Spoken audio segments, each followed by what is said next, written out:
تعلم على العلماء حتى تعرف الإسلام صحيحا. إن الحمد لله نحمده ونستعينه ونستغفره ونعوذ بالله من شرور أنفسنا ومن سيئات أعمالنا من يهده الله فلا مضل له ومن يضلل فلا هادي له وأشهد أن لا إله إلا الله وحده لا شريك له وأشهد أن محمدا عبده ورسوله صلى الله عليه وعلى آله وأصحابه وسلم تسليما كثيرا. أما بعد gjithë lavdia takon vetëm Allahut, ata e lavdrojmë dhe i shprehim lavdi, prej tij kërkojmë ndihmë dhe prej tij kërkojmë falje.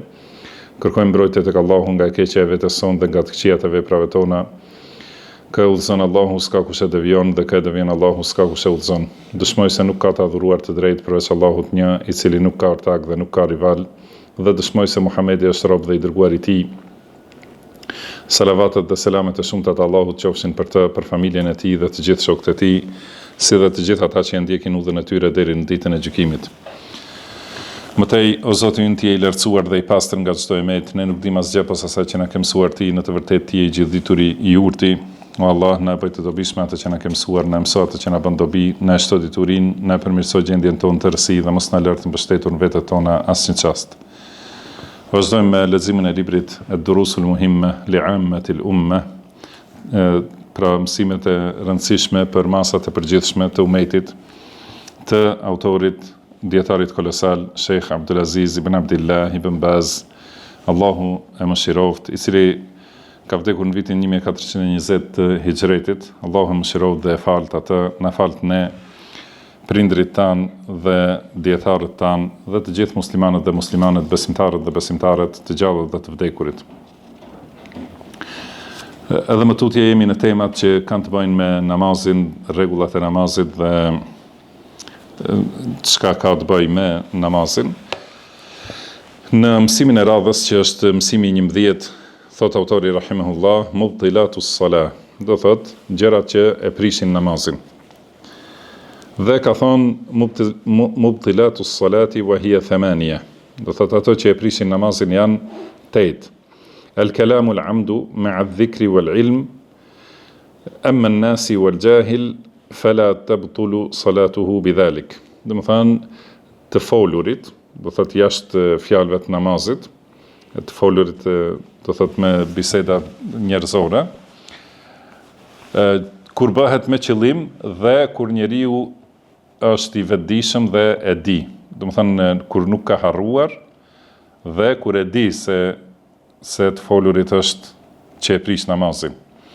Thot, amman nasi wal jahil fala tabtulu salatuhu bidhalik. Kurse ai që harron edhe thot në një fjalë, ose ai i cili nuk e di se biseda do të thonë e prish namazin, atëherë të thot namazi i tij nuk prishet. Tjetra ad-dahik, do të thonë të qeshurit, al-aklu, ngrania, ash-shurb, pirja, inkishafu al-awra, zbulimi i auretit, al-inhirafu al-kathiru an jihati al-qibla, do të thonë largimi ose devijimi i shumt nga ana e kibles, al-abathu al-kathiru al-mutawali fi as-salah, edhe lëvizjet e shumta ose do të thonë lëvizjet pa nevojshme që janë të shumta dhe të vazhdueshme në namaz, intiqadu at-tahara, gjithashtu edhe prishja e pastërtisë. Do thot, përveç që i mësuam gjërat që rregullojnë namazin, do të thonë kushtet, shtyllat, obligimet, sunetet të namazit, duhet patjetër muslimani duhet me dojë mos të mësoj edhe çka janë ato që ja prishin namazin, sepse që të mund t'i ruhet. Nëse nuk e di se cila punë ja prish namazin, ka mundësi që të mundohet edhe t'i plotësoj gjitha këto të mëparshmet, mirë po e prish namazin me një prej këtyre punëve që e prishin, edhe atëherë nuk vlen, do thot, mundi i tij. Çështja e parë që e ka përmendur është el-kalamu al-amdu ma'a adh-dhikri wal-ilm, do thot të folurit e qëllimshëm. Do të thonë jo nëse thot në një fjalë pa qëllim, dhe gjithashtu tjetë me adh-dhikr, do të thonë duke kujtuar, duke ditur se është namaz, jo nëse ka harruar, do të thonë që nuk bën të flasë ose harron dhe thot dhe një fjalë. Dhe duke ditur, domethënë duke e pas këtë dituri, nëse dikush ka menduar se kjo nuk e prish namazin, që mund të flasë dhe ta vazhdojë namazin, do thot namazi i tij është në rregull. Për këtë që tha është argument hadithi të cilin e transmeton Zeid ibn Arqam radhiyallahu anhu, ka thënë kunna natakallemu fi s-salati yukallimu ar-rajulu sahibahu. Do thot ne flisnim në namaz edhe do thot duke u falur ai njeriu i fliste atij që kishte afër, wa huwa ila janbihi fi s-salat, do thon që kishte anës në namaz. Pastaj zbriti ajeti wa qumu lillahi qanitin, do thon ajeti wa hafidhu ala s-salawati was-salati al-wusta wa qumu lillahi qanitin. Do thot kujdesuni për namazin dhe në veçanti namazin e mesëm dhe qëndroni të përulur para Allahut. Dhe thot fa umirna bis sukuti wa nuhina anil kalam. Atëherë urdhëruam që të heshtim dhe na u ndalua të flasim në namaz.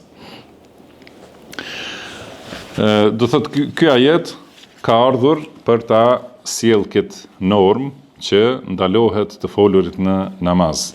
Dhe nëse flet njeriu jashtë fjalëve të namazit, atëherë namazi i tij është i prishur. Por nëse nuk e ka ditur se kjo ja prish namazin, atëherë pra e mëson dhe namazin që në të cilin ka ndodhur kjo nuk e përsërit se është në rregull. Dhe argumenti është hadithi të cilin e transmeton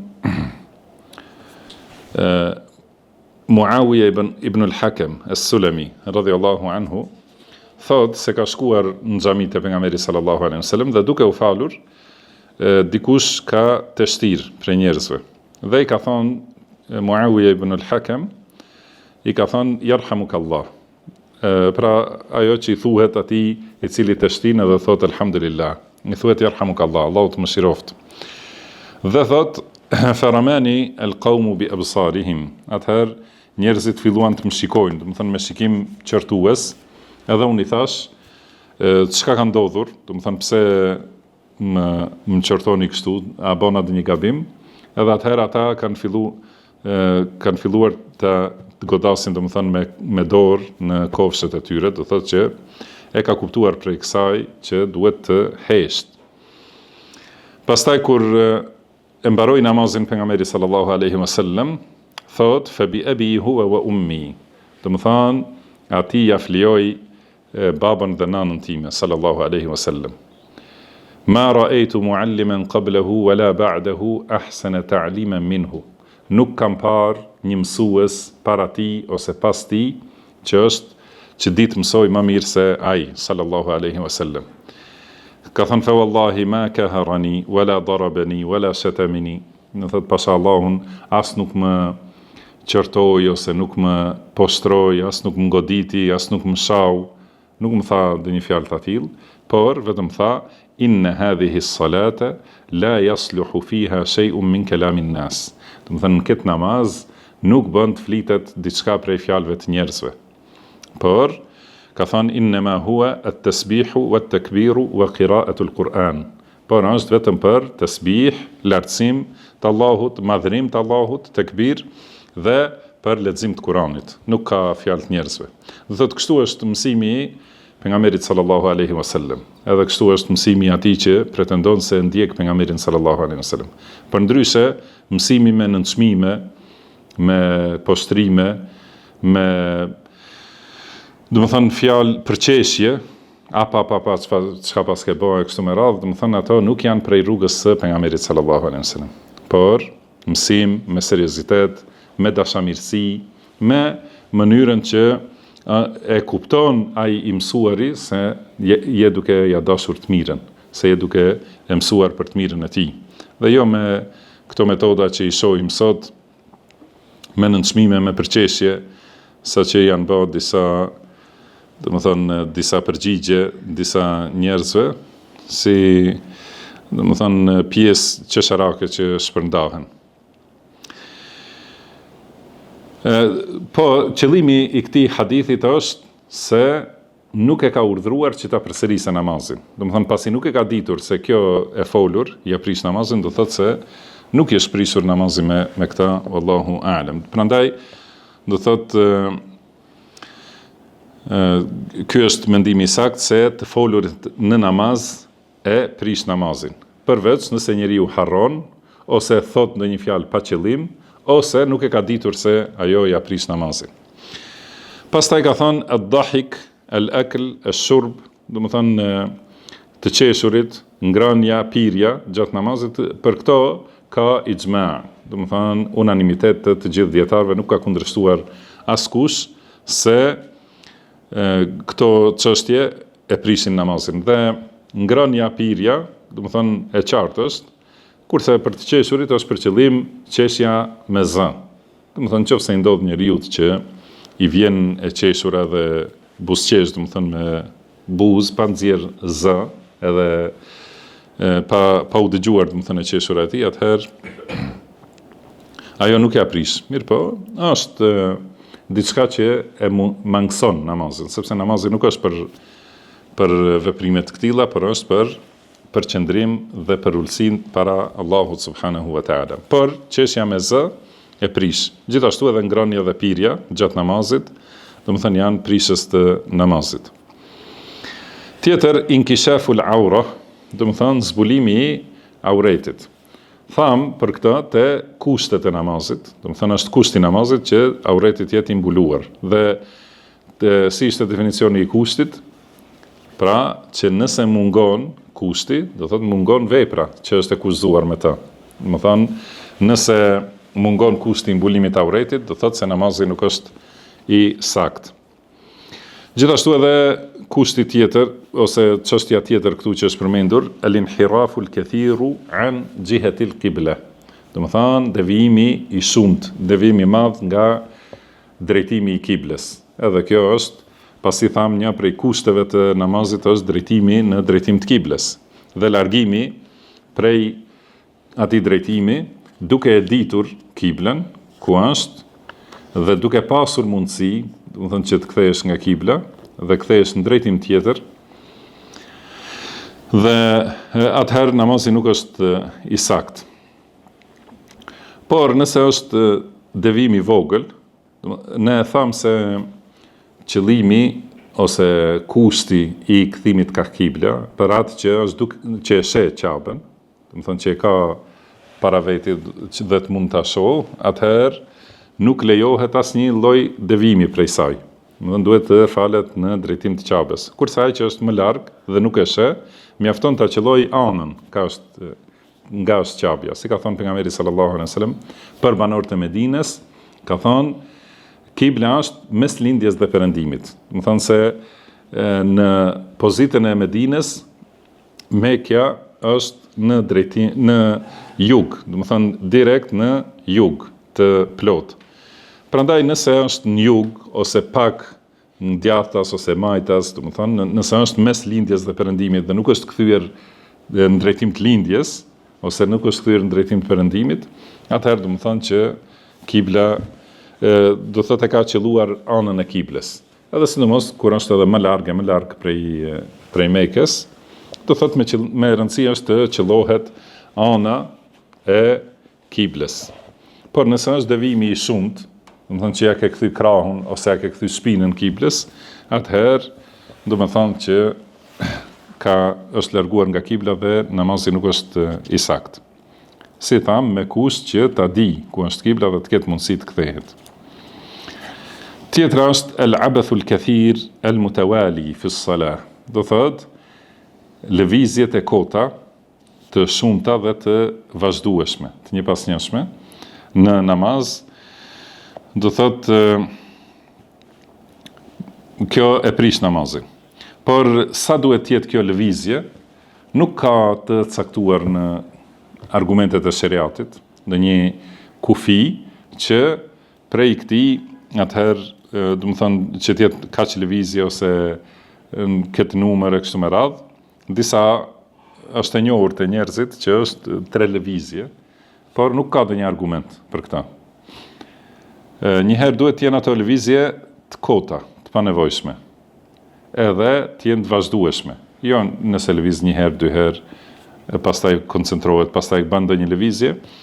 Kjo është në suazat të lejuarës.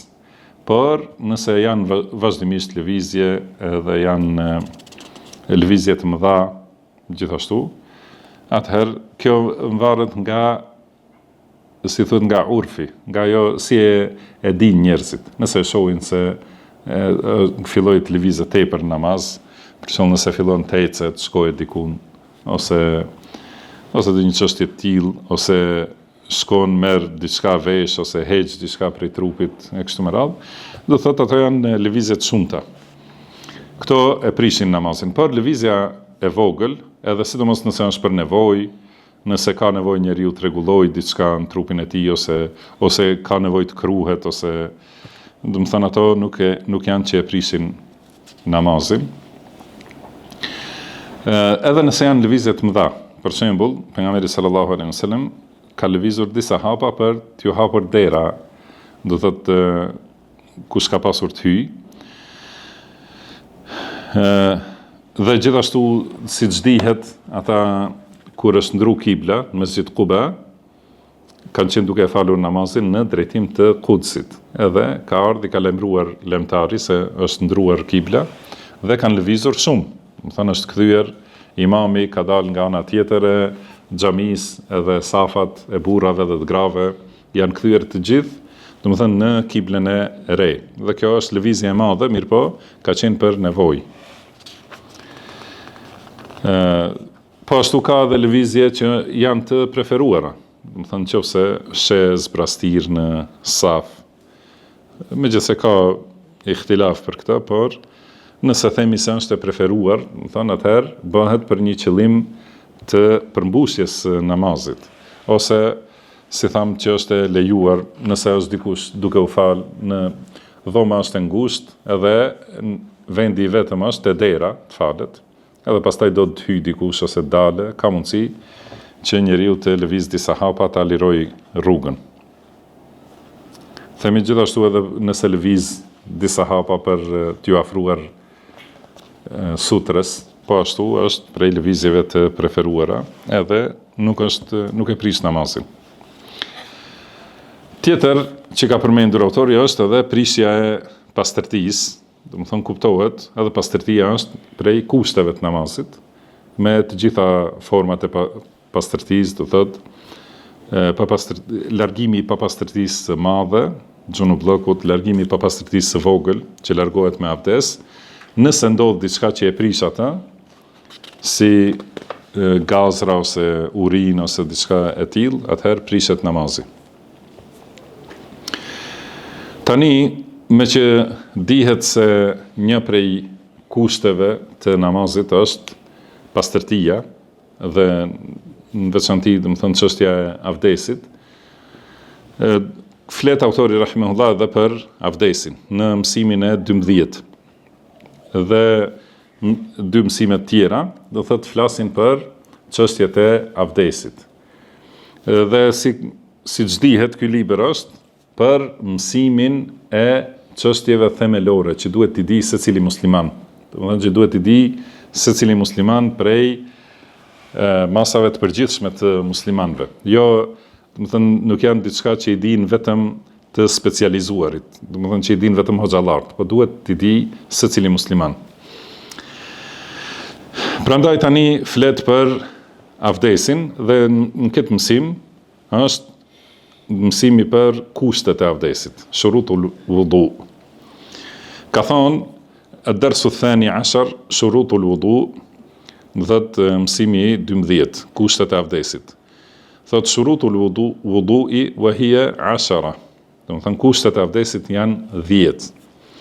El-islamu, wal-aqlu, wat-tamyizu, wan-niyya. Do thotë islami, mençuria, mosha e dallimit, niyeti, wastishabu hukmiha, edhe vazhdimësia e niyetit ose dispozitës së abdesit, bi alla yanwi qat'aha hatta tatimma taharatuhu, Do të thonë që qëllimi është që mos ketë nijet të ndërpres avdesin deri në fund, deri në plotësimin. Wa inqita'u mujibil wudu, edhe ndërprerja e asaj që e prish avdesin, ose asaj që e bën obligim avdesin. Wastinja'un aw istijmarun qablahu, edhe pastrimi pas kryerjes së nevojës me ujë ose me diçka të ngurtë. Wa tahuriyatu ma'in wa ibahatuhu, dhe gjithashtu që uji me cilin merr avdes të jetë i pastër dhe të jetë i lejuar. Wa izalatu ma yamna'u wusulahu ila al-bashara, dhe largimi prej lëkurës i çdo gjëje që e pengon arritjen e ujit në lëkurë. Wa dukhulu waqti as-salah fi haqqi man hadathuhu da'im, dhe gjithashtu një prej kushteve është hyrja e kohës së namazit për një njeri që prishësi i avdesit është i vazhdueshëm të një njeri, do të thonë për shkak të smundjes. Secilin prej këtyre do ta shpjegojmë. Pra, ka përmendur 10 kushte të avdesit, dhe këto kushte duhet muslimani t'i mësoj, t'i di, përmendsh edhe të di se si ti plotësoj, si ti praktikoj këto kushte. Këto kushtet e 3 para ose 4 parat, do të thënë islam, aql, tamyiz edhe nije, do thotë që t'jetë musliman, t'jetë i mençur, mos jetë i çmendur, t'jetë në moshën kur di të dalloj, dhe nijeti, për këto folëm edhe te namazi. Do të thënë, dhe kemi thonë se të gjitha veprat këto kushte ekzistojnë, dhe do të thënë duhet të plotësohen paraprakisht. Do të thënë që të jetë njeriu në islam, sepse pa e pranuar islamin nuk i pranohet asnjë vepër. Ka thënë Allahu: "Wa man yakfur bil imani faqad habita 'amaluhu wa huwa fil akhirati min al khasirin."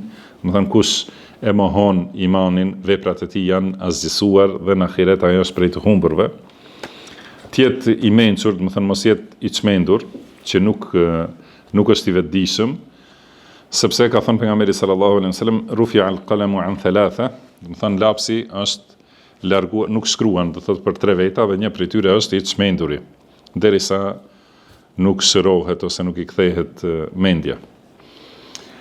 At-tamyiz, treguam për moshën e jo të pjekurisë, për moshën kur di të dalloj, do të thënë dhe që kanë kufizuar dietarësi që është mosha 7 vjeçare. Do të thënë atëherë kur fëmia e kupton qëllimin, i kupton urdhrat, edhe di t'i zbatoj ato, do thotë atëherë i pranohet vepra e mirë edhe i shkruhet. Kurse veprat e këqija nuk i shkruhen derisa të arrijë moshën e pubertetit, dhe gjithashtu nuk i ka obligim. Do të thënë i pranohen, por nuk i ka obligim deri në moshën e pubertetit. Si ka thënë pejgamberi sallallahu alaihi wasallam: "Muru abna'akum bis-salati li 7." Do thotë urdhroni fëmijët tuaj ta falin namazin në moshën 7 vjeçare. Kushti i 4, niyeti, gjithashtu që është kusht për të gjitha ibadetet, është, ka thënë pejgamberi sallallahu alaihi wasallam: "Innamal a'malu bin-niyyat wa innama likulli imri'in ma nawa." Do thotë veprat, secila vepër vlerësohet sipas niyetit, dhe secilit njeri i takon ajo që ka pas nijet, ajo që ka pasur qëllim. Dhe thamë nijeti është në zemër, do thotë që dhe me nijet e dallohet adhurimi prej adhurimit, ose dallohet adhurimi prej veprës që nuk është adhurim. Do thënë nëse vjen dikush që ka punuar, për shembull është plurosur, edhe është nxehtë, është i djersitur e tjera me radhë, dhe vjen edhe pastrohet, do thënë i pastron, e lan fytyrën, do thotë gojën, hundën, i lan krahët, i shkund flokët me ujë, do thënë i pastron veshët, i lan këmbët, por nuk ka pasur qëllim për avdes, por vetëm këtë pastrimin e përgjithshëm, atëherë nuk llogaritet se ka avdes. Do thënë secila vepër vlerësohet sipas niyetit. Pastaj kushti i 5 është istishabu hukmiha bi alla yanwiya qat'aha hatta tatimma taharatuhu. do thot vazhdimësia e niyetit, më thon. Pra që kur shkon me marr avdes, e ka njeriu niyetin për avdes dhe të vazhdoj ky nijet në zemër derisa ta përfundoj avdesin. Atëherë është do thot atëherë është avdesi i sakt. Në qoftë se duke marr avdes, e bën nijet që ta lar avdesin. Më thënë ndron mendjen, nuk do të marrë avdes. Edhe e ndërpren, pastaj për disa qaste më njëherë do ta vazhdoj. Atëherë, çka i themi? Më thënë kushti nuk është plotësuar. Duhet niyeti të jetë nga fillimi deri në fund. Më thënë duhet ta përsëris avdesin nga fillimi dhe jo vetëm ta vazhdoj në atë moment. Edhe do ta përmendim argumentin edhe për te kushti i fundit, që është vazhdimësia, do të thënë mos ndërprerja. Tjetër, ka thonë inqita'u mujibil wudu, do të thënë të ndërpritet ajo që e sjell që e bën të obligueshëm avdesin. Do thotë, pra nëse njeriu fillon të marrë avdes, edhe gjatë avdesit, do të thënë lëshon gaz, për shembull, ose pikon urina ose diçka të tillë, do të thonë që duhet të kthehet nga fillimi. Nëse është vetëm gaz, për shembull, vetëm fillon nga fillimi ta marrë avdesin, nëse është ndonjë papastërti tjetër, do thotë duhet patjetër ta pastroj një herë atë, pastaj ta filloj avdesin nga fillimi. Do të thonë që kur fillon avdes, duhet të ketë ndërprerë çdo gjë që e prish avdesin. Edhe kjo vazhdon, do të thonë, derisa ta prishë me të vërtetë, atëherë prap obligohet avdesi tjetër. Kushti tjetër ka thonë istinja'un au istijmarun qablahu. Do të thonë pastrimi pas kryerjes së nevojës, qoftë me ujë ose me diçka të ngurtë. Istinja, do të thonë që është obligim pastrimi me ujë. Dhe kuptohet se kur kryet nevoja, më në fund, jashtë trupit, ngelet diçka prej papastërtisë. Dhe muslimani është i obliguar që t'i largoj këto papastërti prej trupit të tij. Dhe ky largim mund të bëhet me ujë ose mund të bëhet me gur. Do të thënë ajo që e kanë praktikuar në kohrat e mëparshme ka qenë pastrimi me gur. Edhe guri me të vërtetë pastron, e largon, do të thënë konkretisht papastërtinë. Prandaj disa prej dietarëve kanë thënë edhe më e mira, jo disa, por dietarët thonë, më e mira është bashkimi i të dyjave. Do thotë pastrimi me diçka të ngurtë për ta hequr papastërtinë, do të thënë që mos e prek me dorë, pastaj e pastron vendin me ujë që të plotësohet pastrimi. Falni apan me nal këtë se po ma than gojën, nuk mundem. Po, atëherë, bashkimi i këtyre të dyjave është më e mira. Pastrimin që e kanë bërë edhe që ka argument në sheriat, pastrimi me gur, mund të bëhet me çdo gjë që është e ngurtë, siç është letra ose letrat higjienike, do thotë me to kryhet pastrimi. Edhe mbaron. Por nëse i bën njeriu të dyja, do të thonë edhe pastrimin me letër edhe me ujë, atëherë është më e plota dhe më e mira. Por nuk lejohet, do të thonë, lejohet pastrimi me çdo gjë që është e fortë, e ngurtë, do thotë, përveç nëse është diçka që duhet të respektohet, do të thonë nëse është letër në cilën ka të shkruar diçka që duhet të respektohet, ose është ndonjë çështje tjetër që është obligim të respektohet, ose kur ajo është vetë e papastër, ose është ushqim. Do të thënë, me këto nuk lejohet pastrimi. Pra lejohet me letër, ose me një leck, ose me gur, ose me dru, ose do të thënë me çdo gjë që largohet papastërtia, përveç nëse është ajo në vetvete ka diçka që duhet të nderohet, edhe nuk lejohet të poshtrohet, apo është ushqim, gjithashtu me ushqim nuk lejohet, dhe nëse është vetë e papastër. Si ka ndodhur, do të thonë që ka treguar pejgamberi sallallahu alejhi wasallam që kanë ndaluar pastrimin me bajga, ose me bajga, do të thënë të kafshëve të papastra, ose me eshtra. Se ka thënë eshtrat janë ushqim i xhinëve, dhe gjithashtu këto bajgat e kafshëve të papastra janë papastërtin vetvete, nuk mund të pastrohet me të. Kushti tjetër, do thotë që avdesi të jetë në rregull, duhet të jetë kryer ky pastrim. Pastaj kushti tjetër i avdesit është që uji të jetë i pastër vetë dhe të jetë i lejuar. Do të thënë, nëse uji është në gjendje të papastërtisë, dhe ajo është kur përzihet me një papastërti dhe ajo papastërtia ja ngadhnjen, do të thënë ja mund njërën prej vetive të ujit. Do thotë i jep erë ose shije ose ngjyrë, sepse uji është pa erë, pa shije dhe pa ngjyrë. Dhe nëse papastërtia i jep një erë ose një shije ose një ngjyrë, atëherë nuk është ujë me të cilin mund të pastrohet njeriu.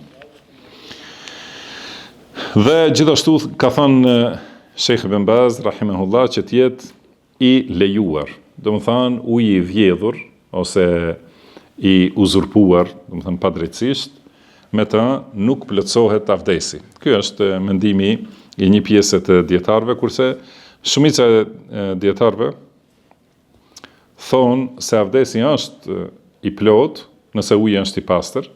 Avdesi është i plot, mirë po ka mëkat për vjedhjen ose për uzurpimin. Tjetri kusht është largimi i çdo gjëje që e pengon arritjen e ujit në lëkurë. Do të thënë nëse ka boj ose ngjitës ose diçka, do të thënë ose ndonjë yndyrë që pengon arritjen e ujit në lëkurë, atëherë do të thënë e ka obligim ta largojë këtë, përndryshe nuk është plotësuar ky kusht. Dhe çështja tjetër është për njeriu që ka ndonjë smundje dhe prishësi i avdesit tek ai është i vazhdueshëm. Do të thënë ka shembuj të tillë janë istihada, do të thënë gjakderdhja te gratë jashtë periudhave të menstruacionit ose lehonis. Do të thënë e dim menstruacionin dhe lehonin, në atë kohë gruaja është e papastër dhe nuk falet edhe nuk merr avdes, por jashtë kësaj kohe, nëse ka gjakderdhje të ngjashme, atëherë do thotë ky është një prishës i avdesit që është i vazhdueshëm. Gjithashtu tjetër ka smundje për rrjedhjen e vazhdueshme të urinës. Do thënë vazhdimisht i del urina dikujt ose vazhdimisht dalin gazra. Edhe nuk ndërpriten.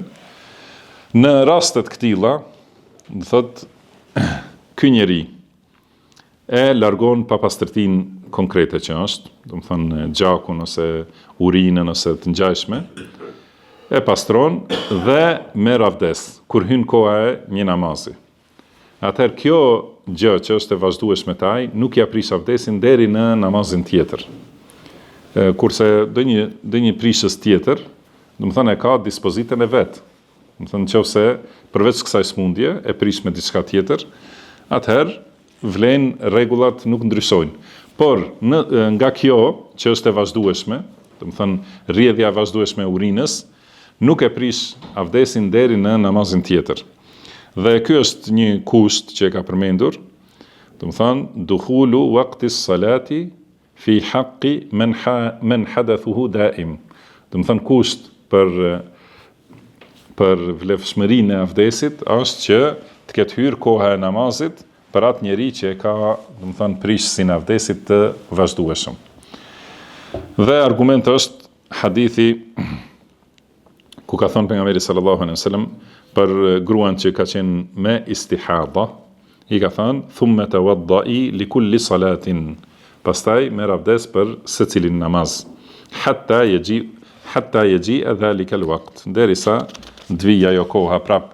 Do të thënë ka përfunduar koha e menstruacionit, edhe vazhdon gjakderdhja. Atëherë pastrohet gruaja dhe merr avdes për secilin namaz. Derisa të vi prap koha e menstruacionit, atëherë e ndërpret namazin, domethënë si është e njohur. Mirë, dhe tema tjetër në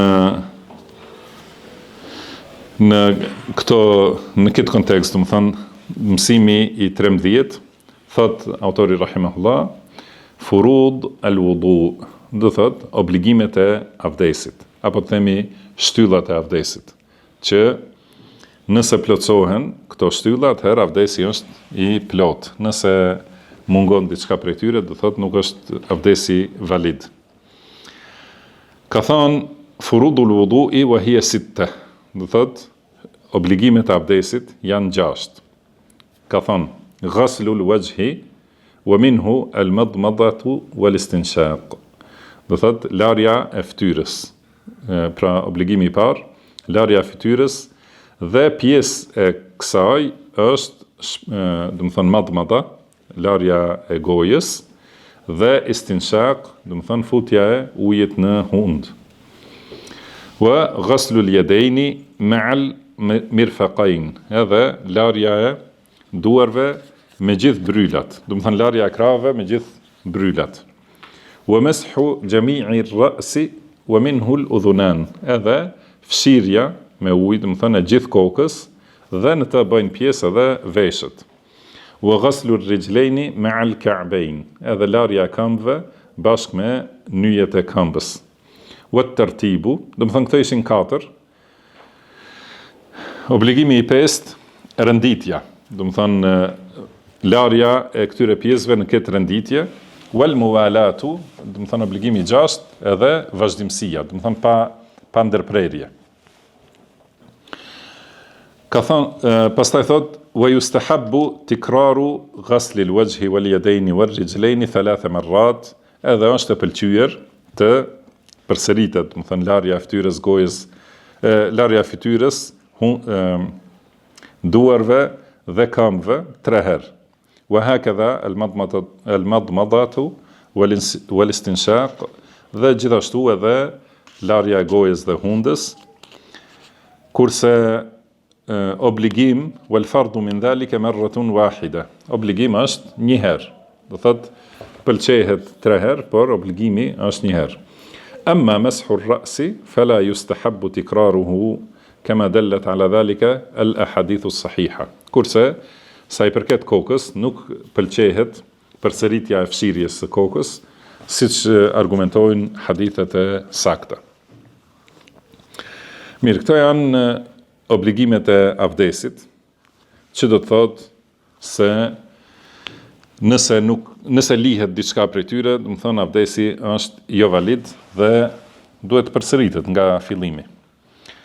Argument për këto obligime është fjala e Allahut, ja eyyuhalladhina amanu idha qumtum ila as-salati, o ju që keni besuar kur doni të faleni, ka thonë faghsilu wujuhakum wa aydiyakum ila al-marafiqi, do të thonë lani fytyrat dhe krahët deri te brylat. Wamsahu bi ru'usikum, edhe jepni mesh, do të thonë fshiheni kokën, wa arjulakum ila al-ka'bayn, dhe gjithashtu lani këmbët deri te nyjet e këmbëve. Pra ky ajet është urdhër për të marrë avdes. Do të thënë për atë që do të falet, urdhrohet që t'i laj këto 4 pjesë të trupit, do të thënë në mënyrë obliguese. Pra kjo i tregon obligimet e avdesit.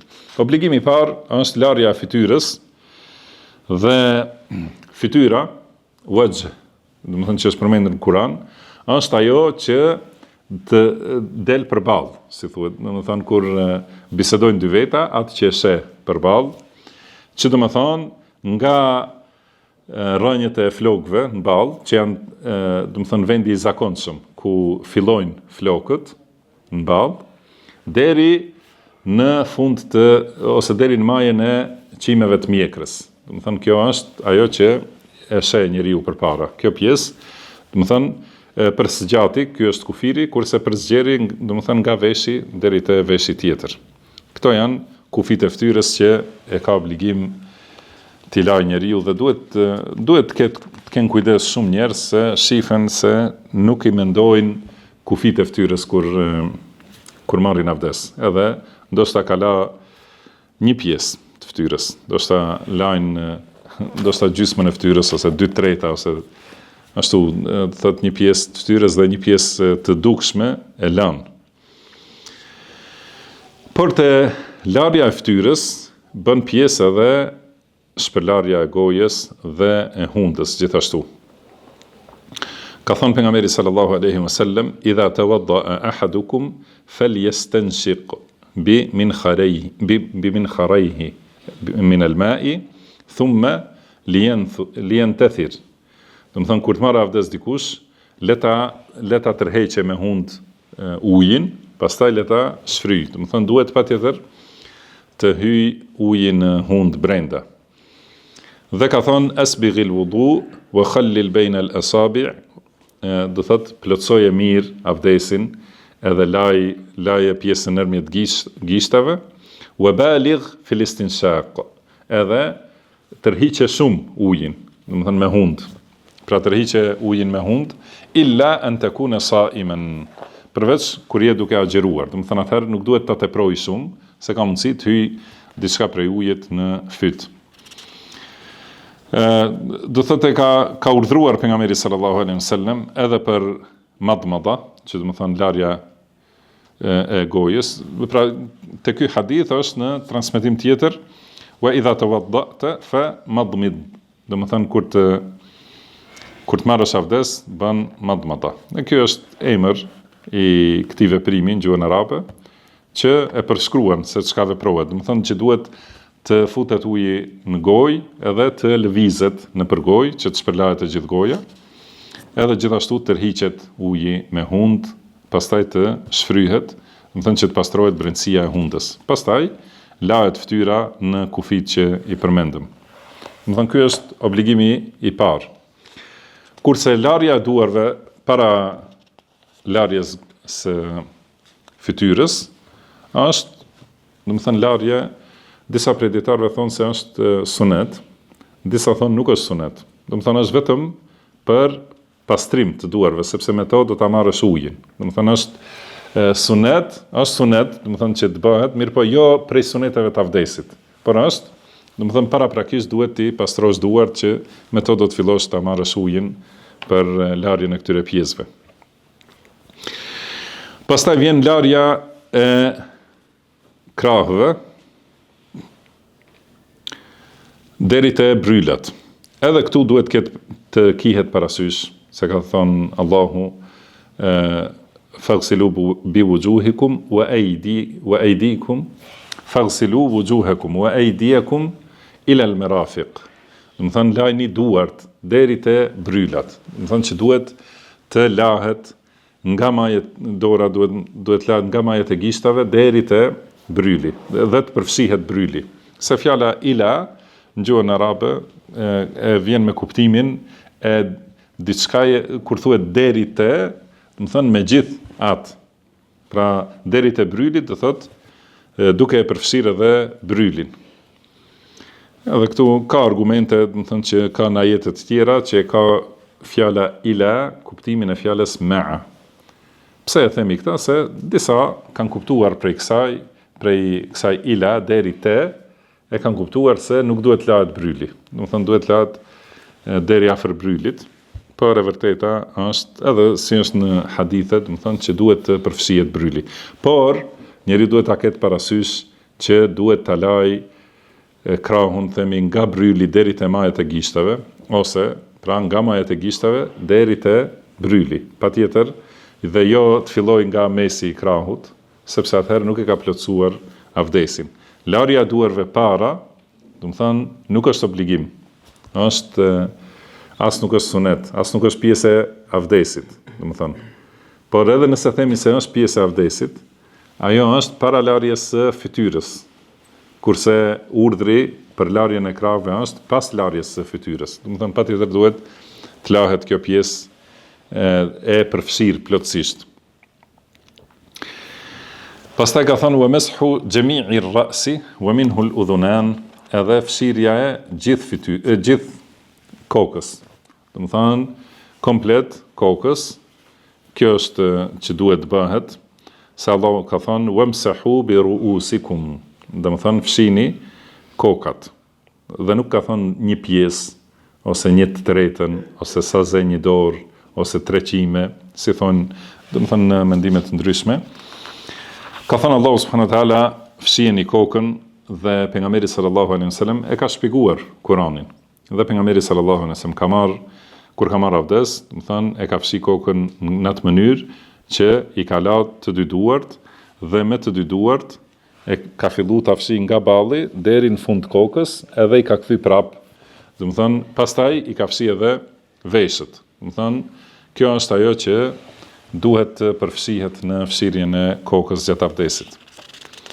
Dhe gjithashtu në hadith konkret ka thonë pejgamberi sallallahu alaihi wasallam al-udhunani min ar-ra's. Do të thonë veshët kur flitet për abdesin, pra veshët janë pjesë e kokës. Te ky urdhri për fshirjen e kokës, do të thonë hyjnë edhe veshët. Dhe më në fund larja e këmbëve deri te nyjet e këmbëve, deri te zogu i këmbës.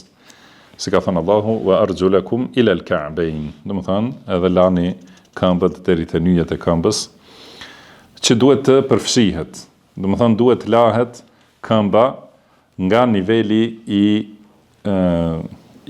nyjes së këmbës. Do të thonë këtyre dy eshtrave që janë të dala në të dy anët e këmbës, do të thonë nga i nivel, edhe mrapa, themra, edhe do të thonë komplet. Sepse ka thënë pejgamberi sallallahu alaihi wasallam wailun lil a'qabi minan nar. Do të thonë mirë për themrat, çka i pret zjarri. Dhe kjo është, do të thonë që nuk kur i ka pa njerëzit që nuk lajnë një pjesë të do të thonë anës pasme të themrës. Gjithashtu ka parë një njeri që ka marrë abdes dhe i ka mbetur një pjesë e palagur e këmbës sa një thua, edhe i ka thonë pejgamberi sallallahu alaihi wasallam irji fa ahsin wudu'ak. Do të thonë kthehu dhe përmirësoje abdesin. Do të thonë kompletoje merre në mënyrën e saktë. Mirë, obligimi tjetër i abdesit është rënditja. Do të thonë që kjo larja edhe fshirja, do të thonë të bëhet në këtë rënditje siç është urdhëruar në këtë ajet. Pra Allahu ka urdhëruar për larje të fytyrës, larje të krahëve, pastaj e ka përmendur fshirjen. Edhe ky është argument, do të thonë që nuk i ka rënditur vetëm ato që lahen, pastaj më në fund ta përmendë atë që fshihet me dorë të lagur, por e ka futur këtë, do të thonë mes këtyne që lahen, për të treguar se rënditja është me rëndësi. Pra, ka thonë faghsilu wujuhakum wa aydiyakum, do të thonë lani fytyrat dhe duart deri te brylat. Wamsahu bi ru'usikum, fshini kokat, pastaj vazhdon për me larjet, wa arjulakum dhe lajni këmbët ila al-ka'bayn deri te nyja e këmbës. Dhe dihet që pejgamberi sallallahu alaihi wasallam gjithmonë ka marrë abdes në këtë renditje. Edhe ka thonë ky është abdesi ose kështu është pastrimi i besimtarit. Tjetri kusht është ose tjetra pjesë, do të thonë obligimi i abdesit ose shtylla e abdesit është që të jetë i pandërprerë. Do të thonë që të jetë i vazhdueshëm. Pra duhet të jetë abdesi që nga fillimi deri në fund të mbarojë, jo të lihet një pjesë të ndërprihet me diçka që nuk është prej abdesit ose nuk ka arsye për ta ndërprerë. Se argumenti është ky hadith që e përmendëm më herët, se kur e ka pa pejgamberi sallallahu alaihi wasallam një njerëz që sa ka marrë abdes, ka qenë, do të thonë pjesë të abdesit lagura, po një pjesë e këmbës ka qenë e thatë. Edhe i ka thonë kthehu merr abdes. Nuk i ka thonë laja edhe këtë pjesë që të plotësohet abdesi. Do të thonë që është ndërprerje, do të thonë ka pas ndërprerje që është jashtë punëve të abdesit. Por nëse njeriu do thotë bën diçka që është në dobi të avdesit ose ka arsye se shembullosh duke marrë avdes edhe harxohet uji edhe shkon deri te dhoma tjetër ose deri te çezma ose kështu për të marrë ujë, nuk ka problem, do thot, për këtë ndërprerje që është e vogël. Por nëse është ndërprerja jashtë punëve të avdesit, atëherë duhet të përsëritet nga fillimi. Edhe ky është, domethënë, ky është obligimi i avdesit. Argumentet për këtë vlen edhe për çështjen te kushtet e avdesit, çka folëm pak më herët, domethënë se kushti i avdesit është mos ndërprerja. Edhe vazhdimësia, domethënë, është obligimi i avdesit. Pastaj ka thonë, pra komplet formën e avdesit është transmetuar nga pejgamberi sallallahu alaihi wasallam dhe nga forma e tij se si ka marrë avdes e kuptojmë se gjitha këto që i përmendëm dhe gjithashtu kuptohet se përsëritja e larjes, do të thënë përsëritja e larjes për ato pjesë që lahen 3 herë është mustahab ose e pëlqyer ose është sunet, se pejgamberi sallallahu alaihi wasallam ka marrë në këtë mënyrë. Pra ka thonë preferohet përsëritja e larjes së fytyrës, duarve dhe këmbëve 3 herë, dhe e njëjta vlen për madmada dhe istinshaq, do të thënë për larjen e gojës dhe hundës, kurse obligimi është vetëm 1 herë. E sa i përket fshirjes së kokës, atëherë për të, do të thënë, nuk është e preferuar përsëritja. Edhe kështu kanë vërtetuar hadithet e transmetuara nga pejgamberi sallallahu alaihi wasallam. Një prej atyre që është i plot transmetohet nga Abdullah ibn Zeid radhiyallahu anhuma, thotë se pejgamberi sallallahu alaihi wasallam do thotë po këto urdhri, e shohim urdhrin në ajet, është për larje. Që do të thonë, nëse lahen 1 herë, është plotësuar urdhri. Dhe është transmetuar nga Abdullah ibn Abbas radhiyallahu anhuma se pejgamberi sallallahu alaihi wasallam ka marrë abdes nga 1 herë. Do të thonë duke larë secilën pjesë nga 1 herë. Nga Abdullah ibn Zeid radhiyallahu anhu transmetohet se pejgamberi sallallahu alaihi wasallam ka marrë abdes nga 2 herë. Dhe gjithashtu transmetohet në hadithe të tjera, siç është hadithi nga Uthman ibn Affan, që thotë se ka marrë abdes nga 3 herë. Thotë, pra Uthman ibn Affan radhiyallahu anhu thotë se ka marrë një enë, edhe prej enës, prej atij ujit të enës ka zbrazur në dorë 3 herë dhe i ka larë duart. Pastaj e ka futur dorën në enë dhe me atë ujë e ka la gojen dhe hundën 3 herë. Pastaj e ka larë fytyrën 3 herë. Pastaj ka larë krahët deri te brylat 3 herë. Pastaj e ka fshirë kokën. Pastaj i ka larë këmbët 3 herë, deri te nyjet e këmbëve. Pastaj ka thonë i dërguari Allahut sallallahu alaihi wasallam, men tawadda'a nahwa wudu'i hadha, ka thonë se e kam pa pejgamberin sallallahu alaihi wasallam duke marrë avdes kështu si mora unë. Dhe ka thonë, kush merr avdes, ka thonë pejgamberi sallallahu alaihi wasallam, kush merr avdes kështu si mora unë, pastaj fal 2 rekate dhe nuk në të cilat nuk i flet vetës, do të thënë nuk ka mendime të tjera, por është i përqendruar në namaz në këto 2 rekate, atëherë atij i falen të gjitha mëkatet që i ka bërë më përpara. Do thotë kjo marrja e avdesit duke i larë pjesët e larjes nga 3 herë është më e plota, edhe më e preferuara. Por do thotë ka argument dhe është gjithashtu sunet, do thonë nuk do të thonë se dikush e ka braktisur sunetin nëse i lan nga 2 herë. Do të thënë edhe ajo është në sunet, është transmetuar nga pejgamberi sallallahu alaihi wasallam. Nga 2 herë, gjithashtu edhe nga 1 herë. Dhe obligimi është nga 1 herë. Por shtimi mbi 3 herë, ajo është në kundërshtim me sunetin. Edhe është prej bidateve dhe prej punëve të ndaluara. Ka thënë pejgamberi sallallahu alaihi wasallam, kur ka marrë avdes nga 3 herë, ka thënë hakadha al-wudu. Do të thënë në këtë mënyrë është avdesi. Faman zada ala hadha faqad asaa wa ta'adda wa zalam. Kush shton për mi këtë, do të thënë që la ndonjë pjesë më shumë se 3 herë, ose Prej kësaj kuptohet se nëse jep mes kokës më shumë se 3 herë, më shumë se 1 herë, domethënë 2 herë ose 3 herë i jep mes, atëherë ka thënë faqad asaa, ka bërë keq, wa ta'adda, edhe i ka shkelur kufit, wa zalama, dhe ka bërë padrejtësi. Domethënë pra ndalohet përmi 3 herë.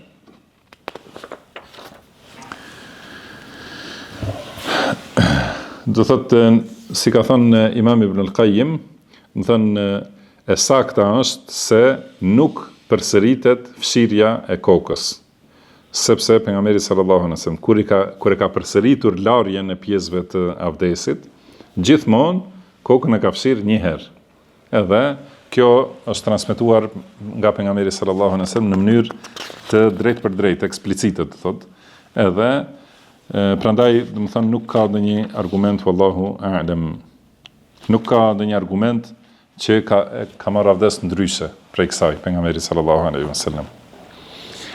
Dhe në fund të përmendim edhe mësimin e 14 që janë anuluesit e avdesit, domethënë ose ato që e prishin avdesin. Ka thënë autori rahimahullah, ad-darsu ar-rabi'a 'ashar nawaqidul wudu, domethënë mësimi i 14 anuluesit e avdesit. Ka thënë nawaqidul wudu'i wa hiya 6. Anuluesit e avdesit janë 6. I pari, al-khariju min as-sabilayn. Domethënë ajo që del nga 2 rrugët e kryerjes së nevojës. Domethënë ajo që del nga organi gjenital ose nga anusi. Domethënë çdo gjë që del, pa marrë parasysh çka është, ajo është prishës i avdesit. Dhe argument është ajeti ku thot Allahu wa in kuntum marda aw ala safarin aw jaa ahadun minkum min al-gha'id. Do thot, nëse e përmendëm këtë ajetin në detaje më herët në mësimet e kaluara, ku flitet për rregullat e avdesit, të pastrimit, pastaj flitet për tejemumin. Edhe këtu thot, nëse jeni të smur ose jeni në udhtim, domethënë që keni arsye, nuk gjeni ujë kështu me radhë ose s'mund ta përdorni ujin, au jaa ahadun minkum min al-gha'id, domethënë ose dikush prej jush e ka kryer nevojën, do thot, çdo nevojë që del nga rrugët e nevojës është, do thot, prishës i avdesit.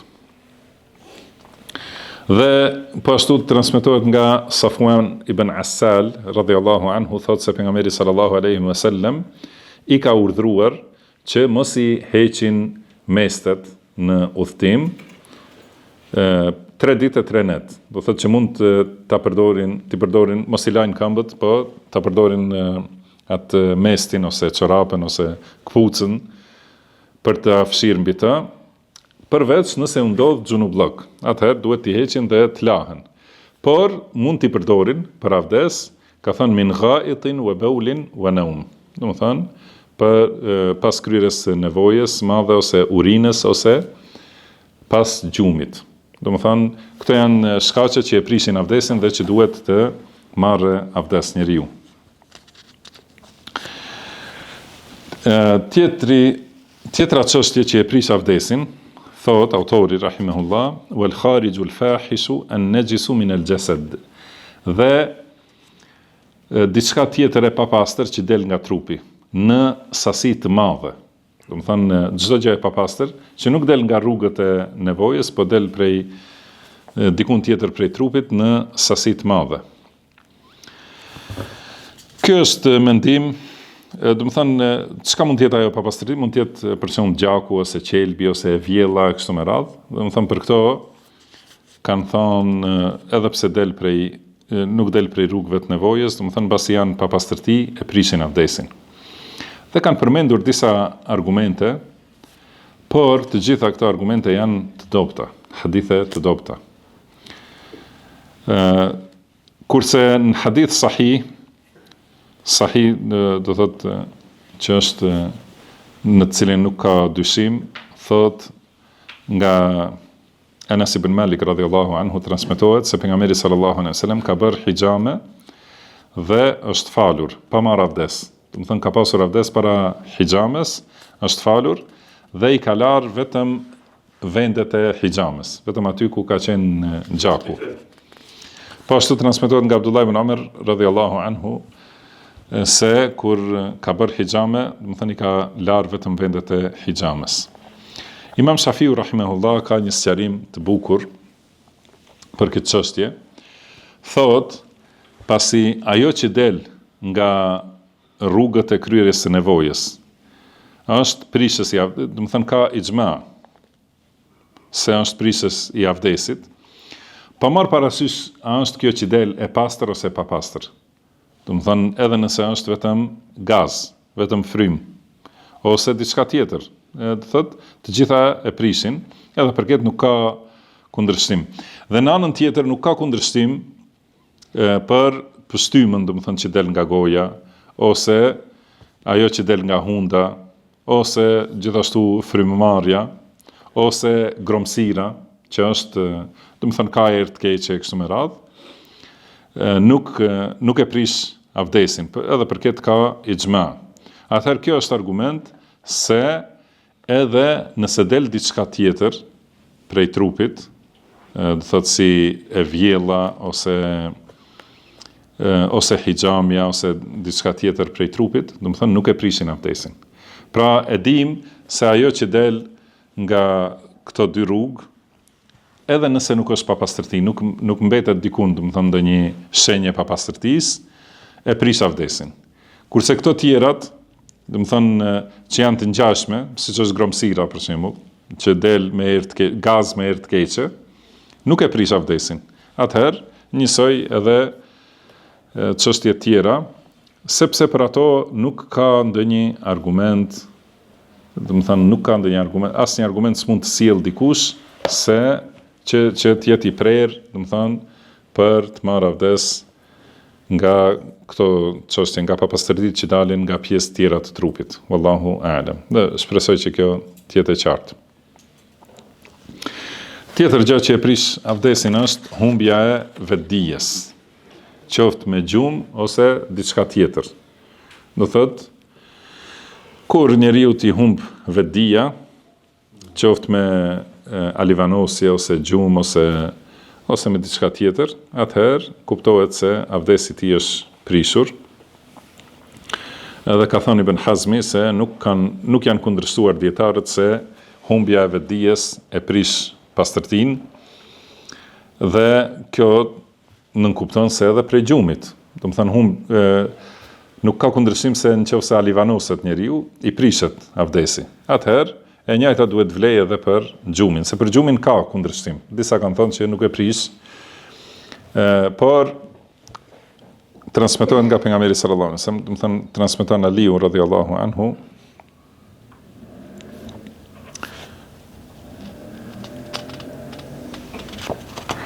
po do thotë çdo gjë, në realitet ato që transmetohen, që janë argumente, si tham, do të thënë disa argumente kanë dobësi, mirë po e përmendëm hadithin më herët, që thotë se jemi urdhëruar për mestet në udhtim, mos i heqim 3 ditë e 3 net, përveç për shkak të xhunullakut, por mund t'i përdorim për, do të thënë pas kryerjes nevojës, kur duhet të marret avdes, dhe pas gjumit, që do të thënë se gjumi është prishës i avdesit. Por është transmetuar në Sahihun e Muslimit nga Anas ibn Malik radhiyallahu anhu, thot se sahabët e pejgamberit sallallahu alaihi wasallam flinin dhe faleshin pa marrë avdes. Dhe me këtë argumentojnë se gjumi nuk e prish avdesin. Përgjigjja për këtë është në 2 aspekte. Një, kanë thonë që kjo gjendje ose kjo normë është e abroguar, ma vonë, do të thënë ku ka ardhur urdhri që të merret avdes pas gjumit. Ose përgjigjja më saktë është, ose më e fuqishme të themi, se këtu është për qëllim gjumi i lehtë, që i thuhet dremitje. Do të thënë dhe përmendet se ata kanë qenë duke pritur në xhami, kanë qenë duke pritur pejgamberin sallallahu alaihi wasallam për namazin e yatsis, edhe i ka zënë, do të thënë dremitja nga pak, siç i zë shumë për njerëzve gjatë mësimit për shembull. Do thotë kjo nuk e prish avdesin, kur se dremitja nuk është humbje e vetdijes, por është, tani ju doli gjumi, mira. Dremitja nuk është, dhe thot humbje e vetdijes, por është kjo lodhja, kur njeriu është i vetdijshëm për rrethinën, por nuk mund të jetë i vetdijshëm për secilën fjalë që thuhet aty. Prandaj keni kujdes. Allahu musta'an. Po. Kështu do thot gjumi i thellë që njeriu nuk ka kur njeriu nuk ka vetdije, do thot është prishësi avdesit. Tjetër që ka përmendur autori është prekja e organit gjenital. Edhe kjo mendimi më i saktë është se prekja e prish avdesin, ose themi më i sigurt, do të thënë prekja pa pengesë, do të thënë nëse njeriu e prek organin gjenital të vetin ose të dikujt tjetër pa pengesë, do të thënë direkt në lëkurë, atëherë duhet të marrë avdes. Edhe argumenti është fjala e pejgamberit sallallahu alaihi wasallam, "Men massa dhakarahu falyatawadda." Do të thënë kush e prek organin e tij, le të marrë avdes. Mirë po kanë kundërshtuar, person siç është në mëdhebin Hanefi, edhe dietar të tjerë, kanë kundërshtuar me hadithin që ka thënë kur e ka pyetur dikush pejgamberin sallallahu alaihi wasallam, si mendon nëse e prek organin, ka thënë hel huwa illa mudghatun mink, do të thënë edhe ajo është një pjesë e trupit tënd, do të thënë si çdo pjesë tjetër. Dhe për këtë ka debat shumë të gjerë, do të thënë për bashkimin e këtyre dy haditheve. Prandaj thash padyshim se më e sigurta është njeriu të marrë avdes. Por një prej bashkimeve të bukur që i ka bërë Sheikh Al-Albani rahimahullah është thotë se nga fjalët e hadithit e kuptojmë, do të thënë dallimin se nëse preket organi, do të thënë me epsh, atëherë e prish avdesin. Këtë e jep të kuptohet hadithi i parë, kurse ky hadith që ka thonë është vetëm një pjesë e trupit tënd, do të thënë nëse e prek si çdo pjesë të trupit pa asnjë lloj epshi, do thotë atëherë nuk prishet. Kështu, do të thënë ka komentime ndryshme për këto dy hadithe, disa thonë se njëri është i abroguar, disa thonë tjetri është i abroguar, por me rëndësi që padyshim më e sigurta është që gjithmonë kur njeriu nëse e prek organin pa pasur pengesë, do të thënë mes dorës së tij dhe organit, atëherë duhet të marrë avdes. Dhe gjithashtu kjo vlen njësoj për meshkut dhe për femrat dhe për para dhe mbrapa, do të thënë në të gjitha rastet më mirë, më sigurt padyshim është që njeriu të marrë avdes. Prishësi tjetër është ngrënia e mishit të deves. Edhe për këtë ka hadith, kur e kanë pyetur pejgamberin sallallahu alaihi wasallam, a duhet të marrim avdes kur ham mish dele, ka thonë in shi'ta fatawadda wa in shi'ta fala tatawadda. Do të thënë nëse do merr avdes, nëse nuk do mos merr. Ka thonë atë marrim avdes kur ham mish deveje, ka thonë na'am fatawadda min luhumil ibil. Po merrni avdes, do të thënë pas ngrënies së mishit të deves. Dhe e kanë pyetur a mund të falemi te vendet ku flen vend, ka thonë po. Kurse te vendet ku flen devet ka ndaluar pejgamberi sallallahu alaihi wasallam. Ky është mendimi që ka argumentin më të fuqishëm. Kurse mendimet tjera dhe komentimi i argumenteve është ka dobësi. Do të thënë të gjitha ato komentime dhe përgjigje rrëzohen. Çështja tjetër ka thënë ar-riddatu 'anil islam a'adhana Allahu wal muslimina min dhalik. Edhe tjetër anuluesi i avdesit është anulimi i islamit. Do të thënë nëse dikush del prej islamit, atëherë avdesi i tij është prishur.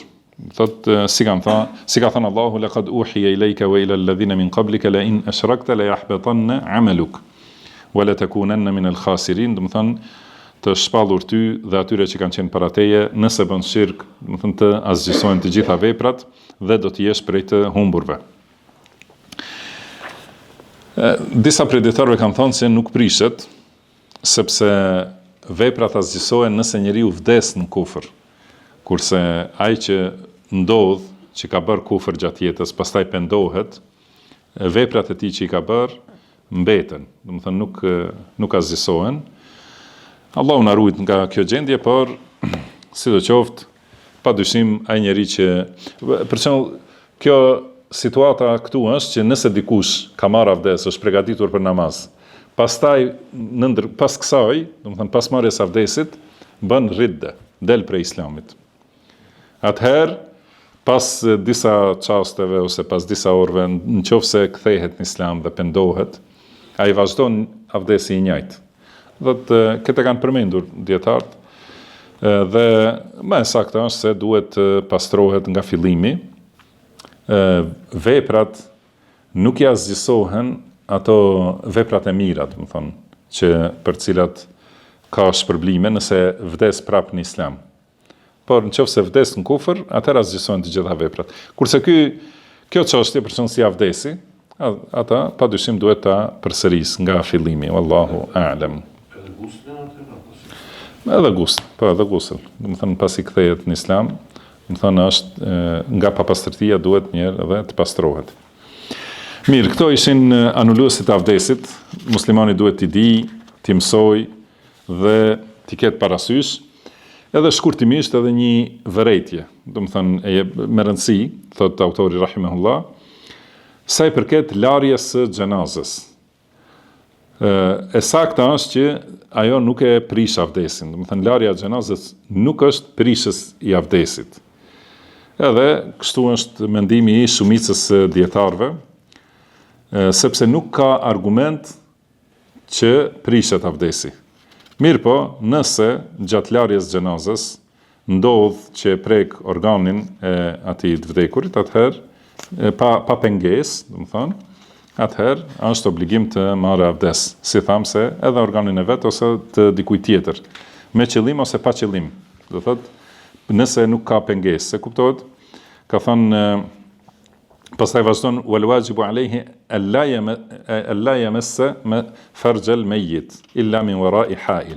Dhe obligime ka ai që e lan xhenazën, mos e preke pjesën e organit ose auretin e xhenazës, përveç se me pengesë, do të thënë mbështjellës ose doreza ose diçka të tillë. Por nëse i ndodh, atëherë do të thonë se abdesi është prishur. Përndryshe, vetëm larja e xhenazës ose bartja e xhenazës nuk është që e prish abdesin. Ka një hadith, kush e lan të vdekurin, le të lahet, dhe kush e bart, le të marrë abdes. Dhe për këtë ka disa përgjigje. Një prej përgjigjeve është se hadithi është i dobët. Tjetri është, nëse e themi se është sahih, atëherë ky hadith është i abroguar. Ose gjithashtu përgjigja tjetër është se urdhri është për largimin e vezvesës.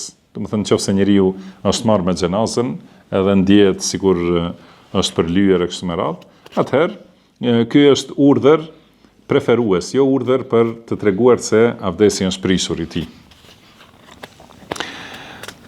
Pastaj gjithashtu thot autori rahimahullah, wa hakadha man massa al-mar'a la yanqudu al-wudu'u mutlaqa. Do të thënë ai që e prek gruan, gjithashtu nuk i prishet avdesi asnjëherë.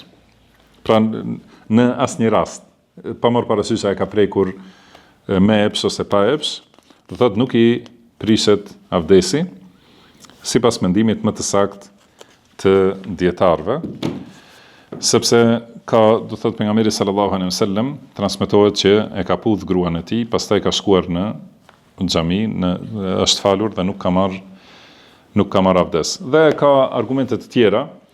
Thot Aisha radhiyallahu anha që kur falej pejgamberi sallallahu alejhi wasallam, ishte shtrir dhe i kishte këmbët te vendi i sejdës pejgamberit sallallahu alejhi wasallam. Dhe kur vinte në sejdë, e prekte, do të thënë, këmbë dhe thot ajo i largoja këmbët dhe bante sejdë pejgamberit sallallahu alejhi wasallam. Do të thënë, nëse ishte kjo prekja e gruas prishës i avdesit, do të thënë nuk do të kishte mundur ta vazhdoi namazin. Gjithashtu ka transmetuar Aisha radhiyallahu anha se nuk e ka gjetur pejgamberin sallallahu alejhi wasallam një natë, dhe ka shkuar të kërkojë në për xhami, duke prekur, ja ka prek këmbët pejgamberit sallallahu alejhi wasallam, edhe e ka dëgjuar në sejdë, ka qenë sejdë, edhe duke qarë, edhe duke thonë Allahumma a'udhu bi ridhaka min sakhatik wa bi mu'afatika min uqubatik wa a'udhu bika mink la uhsi thana'an 'alayk anta kama athnayta 'ala nafsik. Do të thonë Allah, kërkoj mbrojtje me kënaqësinë tënde nga zemrimi yt, me mbrojtjen tënde nga dënimi yt dhe kërkoj mbrojtje te ti prej teje. Nuk mund ti përfshi lëvdatat ndaj teje, tije ashtu si e ke lëvduar veten tënde. Pra, kuptohet se këtu ka për të komentuar shumë, mirë po, qëllimi i këtij hadithi është se prekja e gruas nuk e prish avdesin. Ndërsa ajeti, se disa kanë argumentuar me ajetin e ulamestumun nisa, do të thënë nëse i prekni gratë, te ajeti i avdesit. Këtu qëllimi është për marrëdhënie intime, dhe nuk është qëllimi për vetëm prekje, por në Kur'an kuptohet këto çështje nuk përmenden me fjalën e drejtë për drejtë, po përmenden me alegori, do thotë, përmendet pra prekje, nëse i prekni gratë, është për qëllim për marrëdhënie intime dhe jo vetëm prekje. Dhe siç kemi thënë se këtu në këtë ajet është treguar pastrimi i vogël, pastrimi i madh, tejemumi, shkaqet e pastrimit, është përmendur, janë përmendur shkaqet për avdes dhe këtu është përmendur shkaku për gusl. Do të thonë është për qëllim prekja, do të thonë me kuptimin tjetër dhe jo me atë kuptim, vetëm të prekjes me dorë për shembull. Edhe hadithet që i përmendëm janë sqarimi mjaftueshëm. Në Kur'an, pra në përgjithësi, ky është libri i Allahut subhanahu wa taala dhe është libër i bukur dhe i përsosur, edhe fjalët e përsosura. Do të thënë këto çështjet intime nuk përmenden në formë eksplicite, për shembull siç e shohim në Bibël, që është turp të lexohet para disa njerëzve ose para fëmijëve për shembull kështu me radhë. Pra në Kur'an e shohim këtu lamestumun nisa, do të thënë nëse i prekni gratë, ose në ajet tjetër falamma taghashaha, kur ai do të thënë Ademi alayhis salam kur e mbuloi ose përqafoi, me thon Hawan, edhe është për qëllim gjithashtu marrëdhënia. Ose waqad afdha ba'dukum ila ba'd, dhe ju jeni strehuar të njëri tjetri, do të thënë përkthimi drejt për drejt. Edhe gjithashtu min nisaikum allati dakhaltum bihinna, do të thënë për ata vajzat që është haram martesa me to, vajzat e grave me të cilat keni hyrë dhëndër, do të thënë. Pra keni hyrë në dhomë, që gjitha këto raste në Kur'an janë, do thotë që përmendet marrëdhënia intime në mënyrë të tërthort, jo të drejtë për drejtë. Edhe këtu te ky ajet, prandaj lamestum, do të thënë nuk është për qëllim lamestum, dhe ka dallim edhe gjuhësor. Pra gjithë ky shpjegim për ta kuptuar se kuptimi i ajetit nuk është se prekja e gruas e prish avdesin. Pa marr parasysh është kjo prekje me dashuri për shembull dhe me epsh, ose është vetëm prekje e rastësishme, do thotë nuk prishet avdesi. Wallahu a'lam. Wa sallallahu wa sallama ala abdihi wa rasulihi nabina Muhammad. Subhanaka Allahumma wa bihamdik, ashhadu an la ilaha illa anta astaghfiruka wa atubu ilaik, wa akhiru da'wana anil hamdulillahi rabbil alamin.